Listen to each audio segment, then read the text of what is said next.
العالمين والصلاة والسلام على سيدنا محمد وعلى آله وأصحابه أجمعين.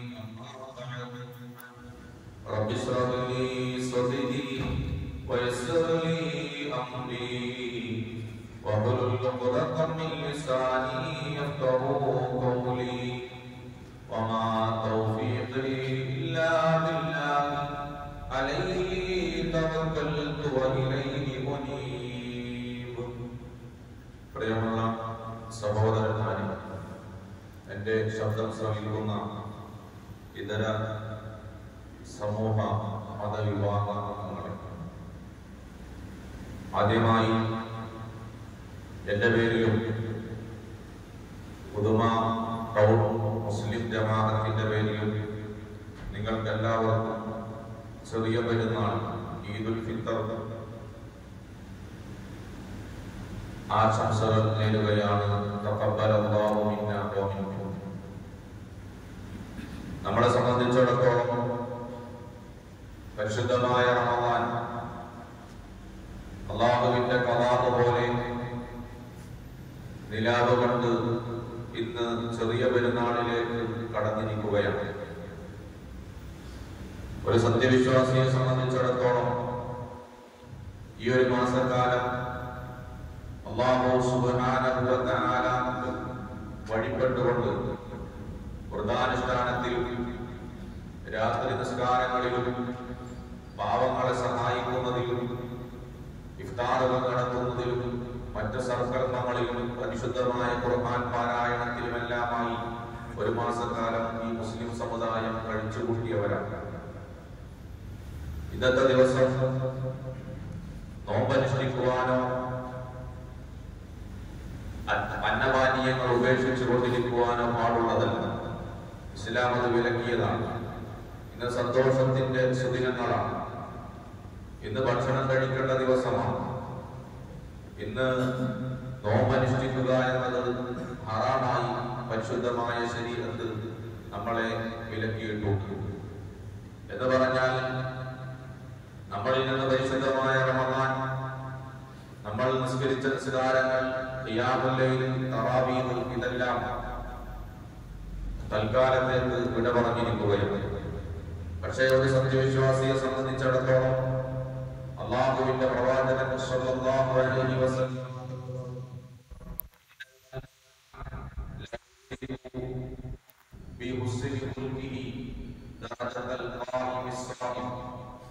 ഒരു സത്യവിശ്വാസിയെ സംബന്ധിച്ചിടത്തോളം അവന്റെ എന്നാണ് പ്രവാചകൻ പ്രയോഗിച്ചത്.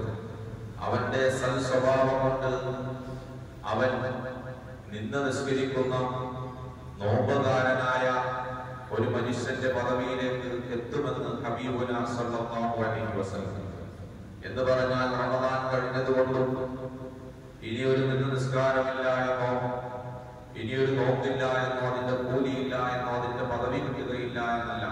പിന്നെയോ നമ്മുടെ സ്വഭാവ സംസ്കരണത്തിലൂടെയും വീണ്ടും അതേ കൂലികളും അതേ പദവിയിലേക്കും നമുക്ക് എത്തിച്ചേരാൻ കഴിയുമെന്നാണ് അല്ലാഹുവിന്റെ പ്രവാചകൻ സ്വല്ലല്ലാഹു അലൈഹി വസല്ലം തങ്ങൾ പഠിപ്പിക്കുന്നത്. ഹുസ്നുൽ ഖുൽഖിൽ സൽസ്വഭാവത്തിൽ ഏറ്റവും പ്രധാനപ്പെട്ടത് പരിശുദ്ധമായ റമദാനിലൂടെ നമ്മൾ ആർജിച്ചെടുത്ത അല്ലാഹു ഒരു വിശ്വാസിയും തമ്മിലുള്ള ഒരു ബന്ധത്തെ ഒന്നുകൂടി ഊട്ടി ഉറപ്പിക്കലാണ്.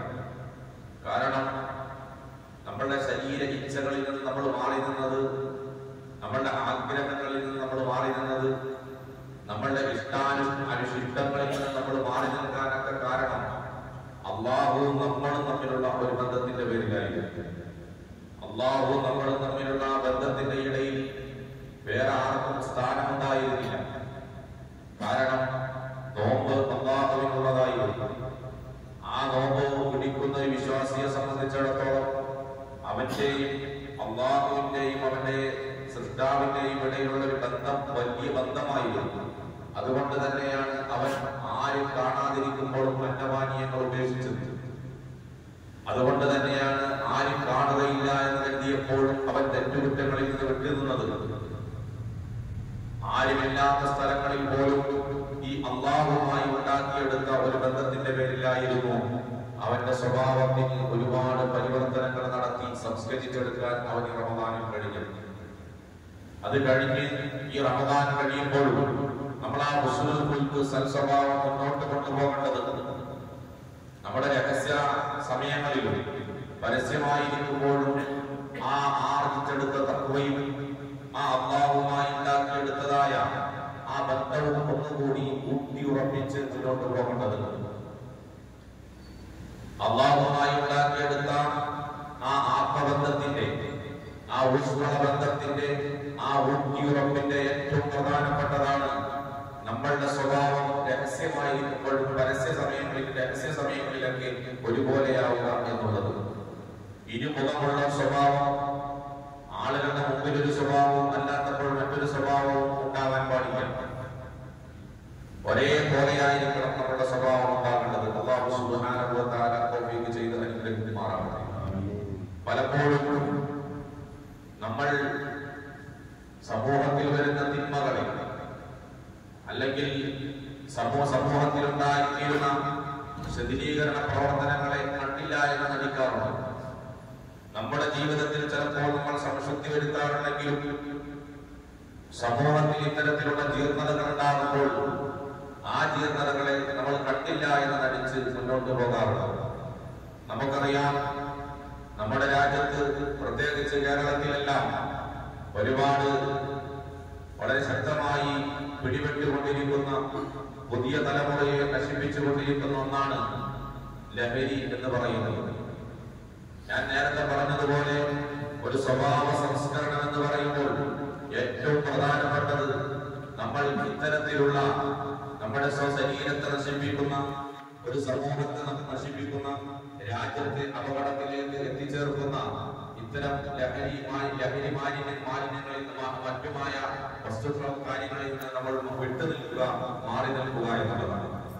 ചിലപ്പോൾ നമ്മൾ അത് ഉപയോഗിക്കുന്നവരല്ലായിരിക്കാം, നമ്മൾ അതിനു വേണ്ടി ഏതെങ്കിലും രീതിയിലുള്ള സഹായം ചെയ്യുന്നവരല്ലായിരിക്കാം. പക്ഷേ നമ്മുടെ നാടുകളിൽ, നമ്മുടെ മഹലിന്റെ ഉള്ളിൽ ഇത്തരത്തിലുള്ള പ്രവർത്തനങ്ങൾ നടത്തുന്നവരുണ്ട്.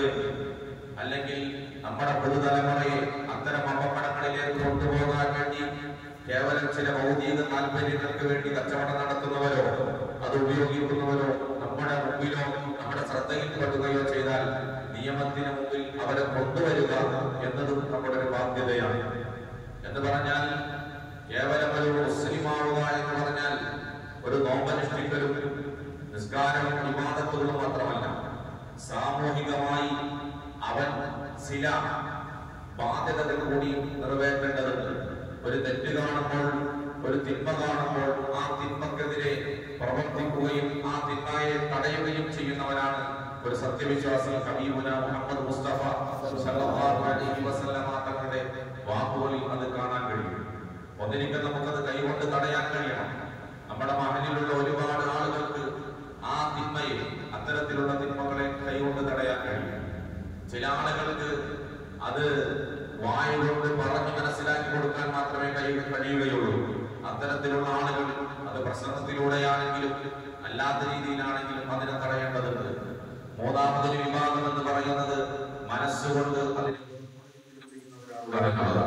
അതുകൊണ്ട് മാനസികമായതിനെ വെറുക്കുന്നതോടൊപ്പം നമുക്കത് പറയാൻ കഴിയുന്ന സ്ഥലങ്ങളിൽ, നിയമപരമായി എന്ത് ചെയ്യാൻ കഴിയുമോ അത്തരം സ്ഥലങ്ങളിൽ അത് പോയി പറയുകയും കൈകൊണ്ട് തടയാൻ കഴിയുന്ന സ്ഥലങ്ങളിൽ അത് തടയുകയും ചെയ്തുകൊണ്ട് ഈ രാജ്യത്തെ അല്ലെങ്കിൽ നമ്മുടെ നാടിനെ കാർന്നു തിന്നുന്ന നമ്മുടെ യുവതലമുറയെ കൊലപാതകത്തിലേക്കും മറ്റ് അനിഷ്ട സംഭവങ്ങളിലേക്കും എത്തിക്കുന്ന ഇത്തരത്തിലുള്ള ലഹരികളിൽ നിന്ന് നമ്മുടെ സമൂഹത്തെ നമുക്ക് രക്ഷപ്പെടുത്തേണ്ടതുണ്ട്. മക്കാരിമുൽ അഖ്ലാഖ്, സ്വഭാവ സംസ്കരണമാണ് പരിശുദ്ധമായ റമദാൻ. ആ റമദാനിലൂടെ നമ്മൾ ആർജിച്ചെടുത്തത്. ആ സ്വഭാവ സംസ്കരണം എന്ന് പറയുന്നത് കേവലം നമ്മുടെ സ്വഭാവം മാത്രം നന്നാക്കി എടുക്കലല്ല, പിന്നെയോ നമ്മുടെ കുടുംബത്തിൽ, നമ്മുടെ മക്കളിൽ, നമ്മളുമായി ബന്ധപ്പെട്ടവരിൽ ഉണ്ടാകുന്ന തിന്മകളെയൊക്കെ തുടച്ചു നീക്കുവാനും അവരെ കൂടി ഒരു സംസ്കാരമുള്ളവരാക്കി വളർത്തിയെടുക്കുക എന്നതും അതിന്റെ ഭാഗമാണ്. അതുകൊണ്ട് തന്നെ നമ്മുടെ കുടുംബത്തിലുണ്ടാകുന്ന, ഇസ്ലാമികമായി നോക്കുമ്പോൾ തെറ്റാണെന്ന് കാണുന്നു. ഇസ്ലാം വിരോധിച്ചതായ മുഴുവൻ തിന്മകളിൽ നിന്നും നമ്മുടെ മക്കളെയും നമ്മുടെ കുടുംബത്തെയും മാറ്റി നിർത്തുവാനും അകറ്റി നിർത്തുവാനും നമുക്ക് കഴിയേണ്ടതുണ്ട്. ഇനി അങ്ങോട്ട് റമദാൻ കഴിഞ്ഞാൽ, പരിശുദ്ധ റമദാൻ കഴിഞ്ഞാൽ ഇനി അങ്ങോട്ട് വിവാഹങ്ങളുടെ കല്യാണങ്ങൾ നടക്കാൻ ഒരുപാട് പോവുകയാണ്. ഒരുപാട് തിന്മകൾ നമ്മുടെ സമൂഹത്തിൽ വിവാഹവുമായി ബന്ധപ്പെട്ട് വന്നുകൊണ്ടേയിരിക്കും. യുവതലമുറ ഇസ്ലാമിന്റെ ആ കാഴ്ചപ്പാടിൽ നിന്നും ആ വൃത്തത്തിൽ നിന്നും ഒരുപാട് പുറകോട്ട് പോകുമ്പോൾ മറ്റ് ഇതര മതസ്ഥർ ആ വിഷയത്തിലൊക്കെ പക്വത കാണിക്കുന്നതാണ് നമുക്ക് കാണാൻ കഴിയുന്നത്. ഒരു വിശ്വാസിയെ സംബന്ധിച്ചിടത്തോളം, ഒരു മുസ്ലിമായ നമ്മളെ സംബന്ധിച്ചിടത്തോളം, നമ്മളിവിടെ പുതുവസ്ത്രങ്ങൾ ധരിച്ചു വന്നിരിക്കുമ്പോൾ, നമ്മളിവിടെ ഭക്ഷണം കഴിക്കുമ്പോൾ വയറ് നിറച്ച് ഭക്ഷണം കഴിക്കുവാനും സ്വാതന്ത്ര്യത്തോടുകൂടെ നിസ്കരിക്കുവാനും നമുക്കിതുപോലെ പ്രസംഗിക്കുവാനുമുള്ള എല്ലാ അവസരങ്ങളും നമ്മുടെ രാജ്യത്തുണ്ടാകുമ്പോൾ ഫലസ്തീനിലെ മക്കളടക്കമുള്ളവർ, അവിടെയുള്ളവർക്ക് കിടക്കാൻ ഒരു പാർപ്പിടം, ഒരു കുടിലോ അല്ലെങ്കിൽ കഴിക്കാൻ ഭക്ഷണമോ ധരിക്കാൻ വസ്ത്രമോ ഇല്ലാതെ അവിടത്തേക്ക് പിരിഞ്ഞാൽ നമ്മൾ ഒരുപാട് ബന്ധുക്കളെ അന്വേഷിച്ചു പോകുമ്പോൾ ബന്ധുക്കളൊന്നുമില്ലാതെ, വാപ്പയില്ലാതെ, ഉമ്മയില്ലാതെ, മക്കളില്ലാതെ, ഭർത്താവില്ലാതെ, ഭാര്യയില്ലാതെ, കുടുംബ ബന്ധങ്ങളൊന്നും ചേർക്കാൻ ഒരു കുടുംബവുമില്ലാത്ത ഒരു സമൂഹമായി കേവലം തകർന്നടിയപ്പെട്ടതായ കെട്ടിടങ്ങളുടെ സൈഡുകളിൽ ടെന്റുകളിൽ ജീവിക്കുന്ന ഒരു സമൂഹമാണ് നമ്മുടെ മുമ്പിൽ ഫലസ്തീനുകളെ കാണാൻ കഴിയുന്നത്.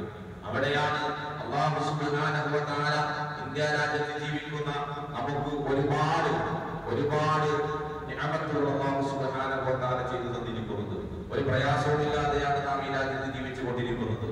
അപ്പോൾ ഈ സൗകര്യം അല്ലാഹു സുബ്ഹാനഹു വ തആല, ഈ അനുഗ്രഹങ്ങൾ നമുക്ക് അല്ലാഹു സുബ്ഹാനഹു വ തആല ചെയ്തു തരുമ്പോൾ അതിൽ നമ്മൾ ഒരിക്കലും നന്ദികൾ കാണിക്കാൻ പാടില്ല. നമ്മൾ നടത്തുന്ന വിവാഹങ്ങളിലൊക്കെ നമ്മൾ പക്വതകൾ കാണിക്കേണ്ടതുണ്ട്. നമ്മുടെ യുവതലമുറകൾ ആ പക്വതകൾ മാറ്റിവെച്ചുകൊണ്ട് ഒരുപാട് ആർഭാടങ്ങളും ഒരുപാട് അനാവശ്യമായ രീതിയിൽ അവരുടെ വിവാഹങ്ങൾ കൊണ്ടുപോകുന്ന ഒരു കാഴ്ച വേദനാജനകമായി മഹല്ലുകൾ നോക്കി നിൽക്കുകയാണ്. അതുകൊണ്ട് ഈ രണ്ട് വിഷയത്തിലും നമ്മൾ ഇനിയുള്ള കാലഘട്ടങ്ങളിൽ ശ്രദ്ധ പുലർത്തേണ്ടതുണ്ട്.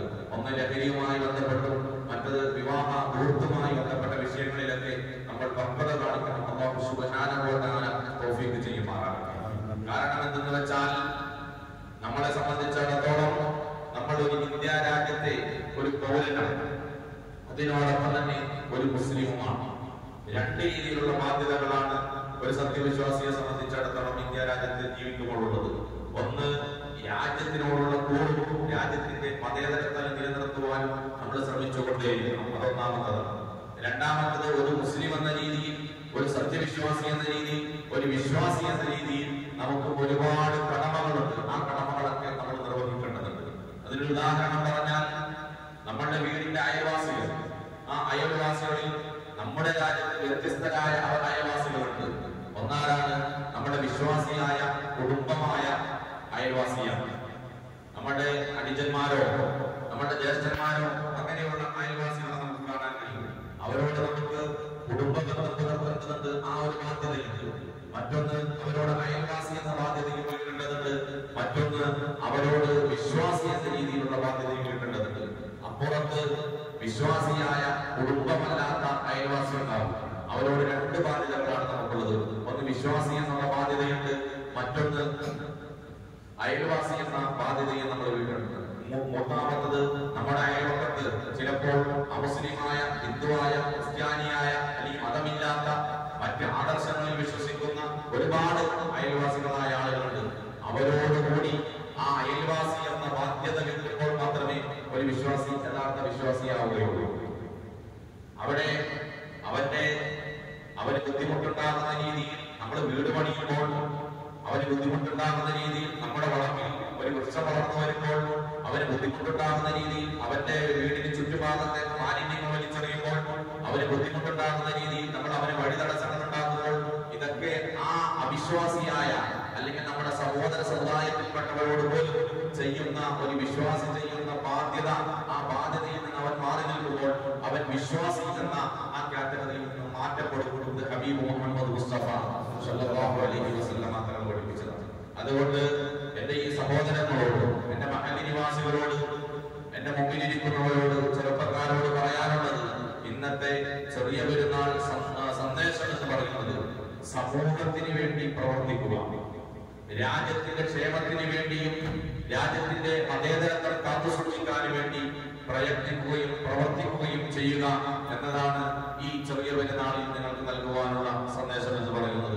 അല്ലാഹു കബൂൽ ചെയ്യുമാറാകട്ടെ.